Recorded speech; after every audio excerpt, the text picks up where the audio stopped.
उत्तर प्रदेश के बलिया में भारतीय जनता पार्टी के सीनियर लीडर और रासरा शुगर मिल के चेयरमैन बब्बन सिंह रघुवंशी का एक मुबैना फहश वीडियो सोशल मीडिया पर वायरल हुआ है।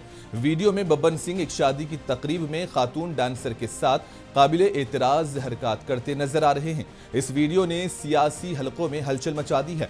बब्बन सिंह ने इसे बनसोरिया के एमएलए कैतकी सिंह के हामियों की साजिश करार दिया है और पुलिस से शिकायत करने की बात की है, तो वहीं कैतकी सिंह ने इन इल्जामात की तरदीद की है। वायरल वीडियो तकरीबन 20 से 25 दिन पुरानी बताई जा रही है, जो बिहार में एक शादी के तकरीब की है।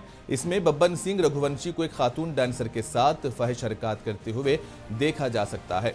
इस वीडियो के जारी होने के बाद बलिया की सियासत में भूचाल आ गया है और ये हमारी छवि खराब कराने के लिए ये साजिश रची गई। बिहार में एक मैं बारात में गया था और वहाँ केतकी सिंह के पति और केतकी सिंह के लोग सारे लोग थे। यही सब साजिश से हमारी छवि खराब करने के लिए वही लोग बनवा रहे हैं फर्जी वीडियो साजिश बन रहे हैं। हम ऐसा काम नहीं कर सकते। हमारा भी उम्र 70 साल का है, आज तक कभी ऐसा नहीं हुआ है। हमारी छवि खराब करने के लिए ऐसा किया जाए। हम अभी जाएंगे, कप्तान साहब से मिलेंगे,